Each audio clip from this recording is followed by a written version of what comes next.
যে সমস্ত রোগীদের ক্ষেত্রে হাইপারটেনশনের সমস্যা রয়েছে তাদের ক্ষেত্রে লাইফস্টাইল মডিফিকেশনের একটা বড় উপায় হিসাবে আমি বলবো যে আপনারা খাদ্যের সঙ্গে যে সোডিয়ামটা অর্থাৎ লবণটা খাচ্ছেন সেই জিনিসটা কন্ট্রোল করুন।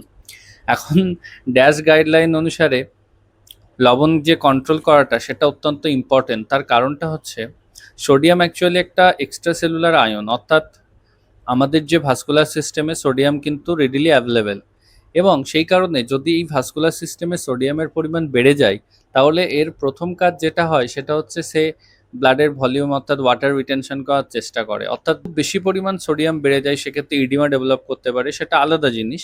কিন্তু একটা নির্দিষ্ট লিমিটের থেকে বেশি যদি সোডিয়াম থাকে তখন কি হয়, ব্লাড এর পরিমাণে এর মধ্যে একটা যে রক্তের মধ্যে যে ফ্লুইড সেটা তুলনামূলক বেশি থাকে। তো আপনার যদি অলরেডি হাইপারটেনশন থাকে তখন সেই যে রক্তটা সেটার পরিমাণ যদি বেশি হয়ে যায় তখন সিস্টোলিক বা ডায়াস্টোলিক বলুন, দু ধরনের প্রেশারই কিন্তু বাড়তে পারে। সেই কারণে সোডিয়াম যেটা লবণ আমরা বলি সেটা কন্ট্রোল করা ডায়েটে খুবই ইম্পর্ট্যান্ট হয়ে দাঁড়ায়।